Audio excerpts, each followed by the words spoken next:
Hey, we want to welcome you to join us for another video response to the survey comments that you gave us. A lot of good questions and letting us know about your experiences and problems with colored pencil. And let's see if we can go ahead and address a few of those and maybe help you get over some of those little problem areas that you're having and find a solution. So Jeremy, why don't you go ahead and let us know what those things are. Hey, thank you, Daryl, and thank you all for joining us for part 3 of 3 in our series on drawing realistic colored pencil portraits. It's been a lot of fun, and just as a quick recap before we jump in, I think you'll remember in video 1, we talked about how to draw realistic skin tones, how to blend the different colors to create a smooth, consistent skin tone regardless of skin color. And then in the second video, we talked about realism, or rather boosting the realism in your colored pencil drawings to avoid, coloring book outlines and give that depth and dimension that gets people looking at your artwork. And then in this part 3, we're going to talk about consistency and quality of coverage. Going through the survey, we heard from a lot of you with frustrations with the white gaps that tend to shine up through your colored pencil. And even worse than that, when you're going to try to fix those white gaps, a lot of people found that they were either destroying the texture of their paper or ending up with that nasty wax bloom or wax buildup that comes from just too much wax. So today we're going to talk about some techniques for avoiding that and possibly even a way to fix it once it's happened. So Daryl, before I jump in with our first question, I want to read just a couple survey results to get you get you acquainted with the frustrations we're facing. Now, one of you says, you can see every stroke of the colored pencil as an individual line, not like graphite where the strokes blend. Maybe this is because colored pencil comes at only one hardness. There's not a 4H or a 2B, etc. So there's an interesting theory. And maybe, Daryl, you can shine a little more light on that here in a minute. Another one of you said, creating shadows and intense color saturation. But doing that while still going easy on the paper's texture. I want to avoid creating waxy, glossy areas while still getting good saturation and color. And I think that's the key of what we're going to talk about in today's video. Definitely some worthy frustrations there, Daryl, and I hope you can help us work through them. But my first question to you is, how do we create that coverage, that perfect coverage without the white gaps, but also without creating that wax bloom or waxy buildup that looks so ugly and so often destroys the paper's texture? There's a lot of different factors, I guess. I probably come from a very practical approach to it. When I've run into problems, I bypass that and try and find an alternative over the years. And some things I just started out with different medias and stuck with those because it's just what was available to me, and fortunately was guided into the right something that's really served me well over the years. I have had a chance to experience some of the problems. One of the things is how do you get good coverage when you're working with the majority of the colored pencils out there? They're extremely waxy, and so it makes it very difficult to reach down into the recesses of the tooth, the valleys, and without just leaving little white places that show through in your drawing. And going over it and over it doesn't always help because of the wax buildup. I use a color erase pencil at least for the initial procedure. I do my sketching, my preliminary drawing, even the buildup of values, contours, and those kinds of things with my color erase, because it's a drier medium and it ends up by coming up with some great coverage, especially if I come in there and as I've shown many times, maybe even in this series a few times, I have my method of coverage, which is having a sharp pencil, having my pencil at an angle. This is one I use for my 5-pencil method. I have this consistent stroke so that I can put a stroke beside another one very easily. When I get too far, I don't want to be cramping my hand like this, but I have my heel firmly on the table, and I have this pivot point here. So when I'm starting to draw, I can repeat that stroke over and over and come up with a more concentrated color. I can keep increasing the intensity of that color, or the coverage, by just lingering in one place. And because of my stroke and the way the mechanics go of having that heel down and having this rotation, I can be very accurate in continuing to develop that color as far as I want. Now, if I want it lighter, I can certainly do that. And I'm just going to do this patch again. I don't want to bore everybody, but here's a patch that I suggest to anybody that wants to try this method, you try to perfect it. Continue to practice it, even when you think you're good at it. It's still good for me to do this every once in a while. Sometimes there's just inconsistencies in the paper. Maybe I am not as controlled in my stroke as I might be at other times. And so I will just jump in there when I have a little gap. It's going to happen to virtually everybody. When I have a gap, I can just quickly come in there. But you can see how this is covering the paper very nicely. Now, if we enlarge it even more, I don't know how far I can go and without getting blurry, but you can start seeing that it's being affected by the grain of the paper, the tooth, but not nearly like it would be if I was doing something with a waxy one. Let's just do a patch here. As I do this, you can see how the color tends to ride on the top of the tooth. Those peaks of the tooth, it's just like mountains.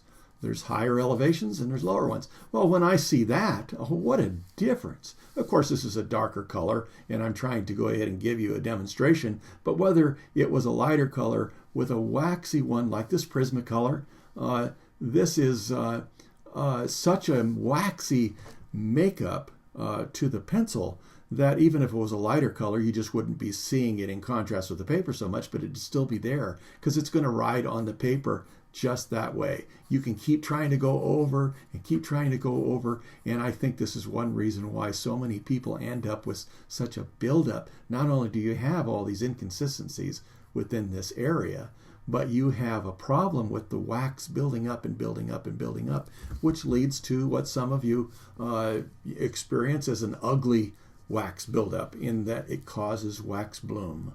I don't have to worry about that. I guess I have experienced it from time to time, but I usually don't have to be concerned with it because, again, I use my color erase pencils and they have such a beautiful coverage. The interesting part about it is I can either erase this, and you can see it can come off very nicely, is because I don't put much pressure on it. There's a limited amount of pressure to my 5-pencil method. I use the same method for my color erase pencils, and the color erase also allows it to be taken off much better. So even though I can lighten it maybe a little bit, look what happens to this. And it's even smearing out here. I don't know whether you can see that, but you can see a little bit of a tracking. Well, it just doesn't come off the paper. So you can imagine what it's like to try and maybe pick off a darker part. Boy, this would be painstaking. Plus, you're going to get all of that in your eraser, and it's going to stay in there because it's just a waxy buildup. And there's no way to really get rid of it. So you could have a streak in some of your other work if you're not careful. But this over here is just such a wonderful thing. And I can do clean lines. I can come through with a mono zero, and it'll pick it up too, just really very nicely. And so I want to be able to have that option. I want to be able to control what I'm doing, be in complete control so that I can decide the outcome is to the best of our ability. I know it's art, and there's always going to be some variance in that. But let me just show you a little bit about what happens when we use my layman's description of what happens when we use Prismacolor. Let's go across this way. When we're looking at the level of the paper, let's just say this would be a piece of paper sideways. Just turn it on its edge. And if we enlarged it greatly, this is what we'd start seeing. We'd start seeing that it's rough. That's tooth. And so when we come across with our waxy pencils, we're going to have a tendency, just like I showed you, to write on the top. But what happens is, I'm just going to do a very simple diagram. Let's have a top surface and a paper surface. This is our paper surface. And this, let's just say this is the color pencil layer. This is still looking at our paper sideways. And we use pigments, however they do that are probably dry, almost like a dry paint if you were to mix it up, or a powder, a graphite powder, something like that. And they mix it up into a catalyst, into a binder. And they have to decide what to do. Well, early on they started making binders with wax for colored pencils. And here's all the pigment in this wax layer. Okay. And so they're evenly distributed until we get to working on it and try and take care of these pits, these little white places in our paper. And as we do that, then we start probably trying to, as we try to work it more and more and more, we end up by having this happen. We're actually pushing those little particles down lower as we keep trying to fill in all those places and get an even texture. The particles start shoving down to the bottom, or we keep building up on the top, and the wax oozes up to the top. I'm not saying it's gushy or something like that, but still the wax gradually works its way to the top, just like oil on water. And so you end up with this area here that virtually has no pigment because it's all been shoved down to the bottom, and it is all down here. Well, now we have to look through this waxy layer. Remember, I'm looking at this paper on its side. So we're having to look all the way through this wax to try to see the color down here. And this wax is that gray, color that so many of you talk about, the waxy bloom. Okay, so now one of the problems with trying to get the coverage is that our paper, let's just enlarge our paper 1,000 times. We have paper when it's on our side, and this is very, very even, but still it's very much like this. We have hills and valleys, and we have it like this. Well, here's the bottom part of the base of our paper. And then what's sticking up is where we're going to come across with our color erase pencils. Our Prismacolor pencils, and it's just going to hit the tops. As we come across, it's obviously going to hit these, and it's going to have like snow on a high mountain. And as we we see all those dots. Remember what we had on this side. Remember we had all of these dots showing up. That is, those darker dots are what's accumulating on the top of the tooth. Okay? So then we come across, and we start trying to work some of that down in, but it isn't going to get all the way down on the bottom, and it makes it very hard. So we press even harder and harder until we can try to knock down that tooth. It starts flattening it down so we can reach into these recesses, these places that have nothing. It's just white specks. Again, that's what happens with these white specks. They're down in the lower places in the paper. So when you start trying to get down to the bottom, you're actually mashing over this this tooth, depending on what direction you're going, and now you're actually making sure that you can't erase it. Besides, it's waxy, and these white spaces are never going to go completely away. But we've made this smooth with very little texture. And now our pencil just slides over it, and we just keep building up more and more of that wax. And anyway, it's just a very practical explanation of it. Maybe not the best one. I wish there was a place where we could go and say, okay, this is the exact makeup of a a Prismacolor or Color Race, one of the drier. I think they call it kaolin is the catalyst, the binder, where wax is the binder for Color Race. I mean for Prismacolor. And that kaolin is a derivative of clay, and so it stays drier, just like our graphite pencils. We're able to erase them and brush them and smear them around and still be able to erase them as long as we don't work that pigment down into the recesses of the paper, which is one reason why I don't like to use tortillons, because they tend to, when they smooth this around, they lock the pigment down into the recesses of the paper with graphite. They just, because it folds over like this. Now, whatever pigment is down in the bottom gets sealed in there, and you can't erase it. And it's very frustrating. So I like to be able to use my layering method for drawing, and that allows me to put it on gradually. Think about the intensity by how long do I want to stay in one place. I only want to have so much pressure. I want to be able to practice being able to erase it and making sure that I'm always training myself to be very aware not to use too much pressure. Now, when I come in and I want to make this a little darker, yes, to a degree, I can come in here with a little more pressure and I can make it a little bit darker, but I can also use other colors. And so that's where instead of using grades of pencils, we have a chance to experiment a little bit with some other colors actually complement one another. And so when I'm using green, you'll find that it isn't another green all the time. It might very well be, but if I want to go into a shadow, that I have maybe even a little more advantage suggesting it's a shadow, because in shadows, usually it gets a little cooler. And instead of just changing to a different green, we can use something that might suggest a shadow by using a purple, a violet. And so now we have a chance to have something that complements green, and we can make it look a little darker.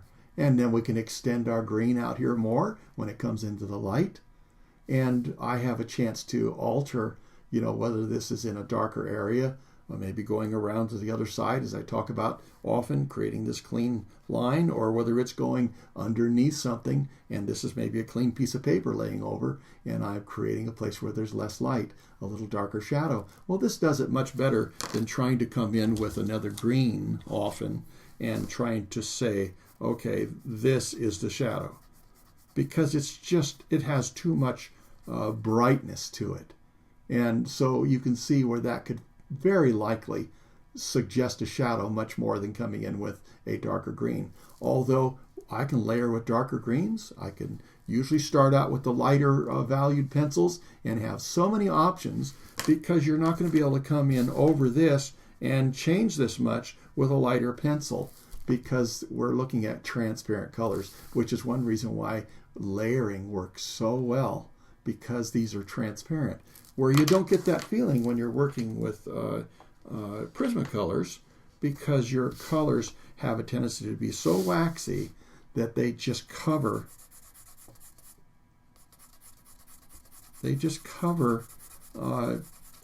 in a way that doesn't allow you to really do the layering thing, unless, and this is the other advantage, unless I came in with a color race and I laid down a foundation, because these are more like a 4H or a 2H.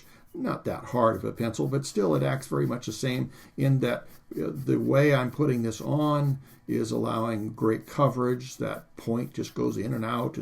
It's a more solid, refined lead instead of breaking off. Yeah, look what happens when we try to press too hard with a Prismacolor or some of the waxy pencils. It just ends up by breaking the tip off completely or coming up with all these fragments, and you don't even feel like you really did that much to deserve that. But when I'm doing this and I create a base, And I like foundations because it always allows me to establish where is the part I want to draw, where is the part that may be a little bit darker, and then I have a chance to build on that and make it darker if I want, or bring in a different color, to create my shadow areas, whatever it happens to be. But now if I come in with my Prismacolor, it will look much better because I don't have as much contrast with the raw paper. It's coming in and showing that purple behind it that I had, that violet that I put down with the color race. And you can see this is going over very, very well. The color race is so good at being compatible with watercolors or other colored pencils. So when I come in and I want to accentuate a color, I might build my whole drawing with color race and then come at the very last and say, well, there's only so much intensity I can get out of a color race of pencil, and that's one of the drawbacks, I guess. You have to learn how to come in with something else and say, you know what, I can do that because I don't have the right color probably, but I can come in and bring an accent, and it'll cover over very well. There's not too many opportunities without a waxy one to be able to come completely over another color and have good coverage, so where it's still brilliant. It works very well. Even though you see a little bit of the transparency there, I still have an opportunity to come over there with an intense color, with something that's going to be on the top instead of just being transparent. You're looking right through it, and so if I were to use no, I don't have one here. Oh, yes, I do. I'll get one. If I were to use a light colored color race, it even makes it darker because it's transparent and it's just actually agitating the pigment underneath of it. If I come in with a waxy pencil, I can come in and, well, it isn't going to work either. A bit off more than I can chew. But sometimes the whites are not necessarily going to be white. They're actually blenders. And so you can come in there and maybe move your pigment around quite a bit. But that brilliance is going to come from being able to come across with a waxier pencil, which I can't do with my color race. Not as well. It's almost showing the violet right on through. So anyway, some advantages, some of the challenges aren't going to be perfectly solved, but it's fun to try and work through some of these things because it gives you more experience. It gives you an opportunity to understand where some of your alternatives are, and it keeps expanding your knowledge all the time so that you are in that much more control of the outcome. And mixed media isn't a bad way to go. Sometimes people like to be able to say, I did this all in one media or another, but that isn't always the outcome is what I'm interested in. As an illustrator, I wanted to be able to deliver something that communicated what the client wanted me to be able to say. So I didn't mind coming in with a couple different colored pencils or even a wash underneath that might help give it a good base. And the color race pencils are very, very compatible with that. Obviously the Prismacolor waxier pencils, maybe the polychromos, several of the sets are very waxy. They'll go on with wonderful, fresh, intense colors, but you can't get them off. And you still have the white specks if that's all you're using, and or you try to work that surface until you don't, and you end up with things like wax bloom. And a lot of frustration there, especially when you've worked hard on a drawing and you can't work your way back out of problems. I like to be able to reverse things, to alter things, because I not only don't want to get backed into a corner, but I see things different as I work. And I want to be able to make those adjustments as I go so that I can have the outcome that I want. So I hope that answers some of the questions. Jeremy, you can tell me if I missed something, but... I think that's on target. But I do have another question for you. I know that you shared some great tips for avoiding the wax bloom and things, but I'm wondering if someone has jumped in with some waxier pencils and got into their drawing and they've got that wax buildup, do you have any suggestions for either removing it or kind of at least minimizing it? Well, some people are very good at finding solutions to that as well. If they're only working with the waxy pencils, there are things that you might possibly do, but you have to be aware that it is going to alter something else. There are solvents that they're made for those waxy pencils, and they will actually help it dissolve and become almost like a wash. Sometimes it's going to make the colors more brilliant, but again, you don't have near as much control over that if you've built it up with the colored pencil, and then suddenly have something change so drastically, and then with the solvents, it really puts that pigment down into the paper.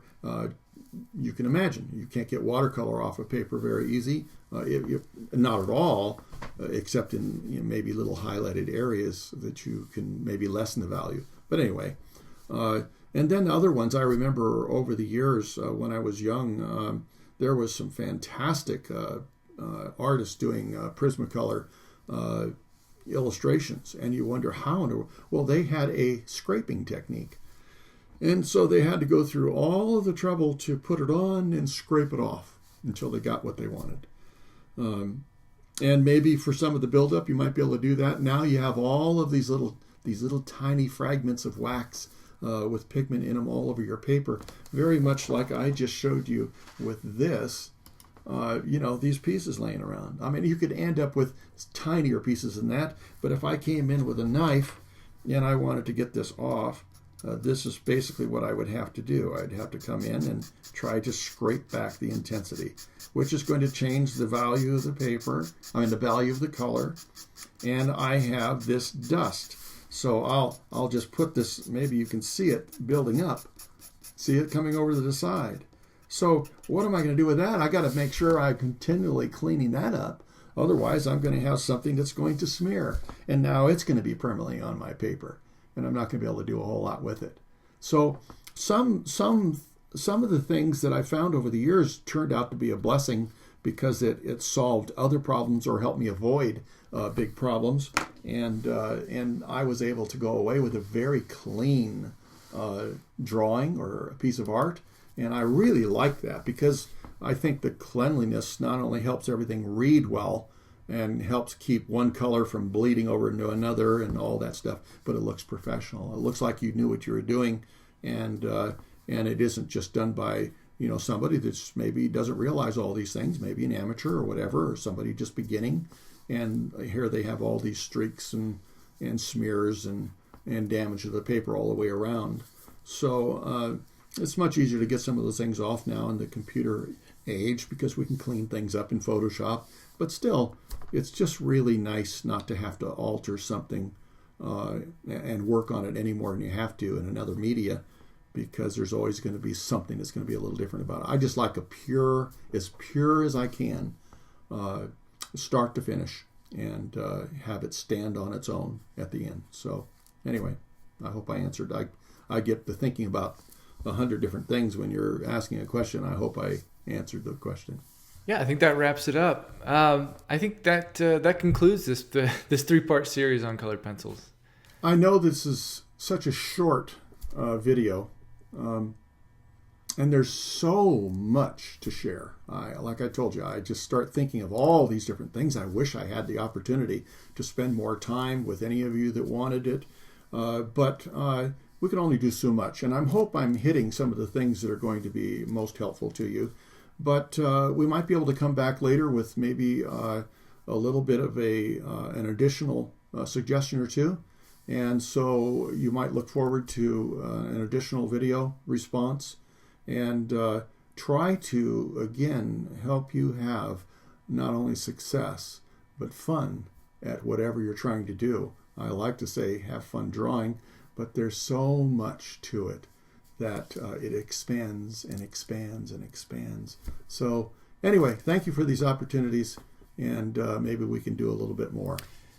Right. Thank you, Daryl, and thank you all for watching. And like Daryl said, we had so many responses on the survey and so many really good questions.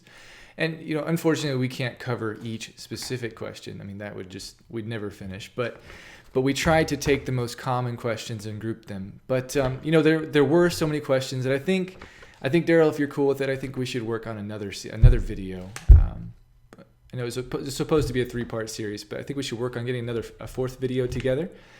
Yeah, if we can find something that's really going to be useful. That's the whole idea. Love your feedback, because it helps us guide into something that's important to you, instead of just wandering around and trying to pick up things that you're not really that interested in.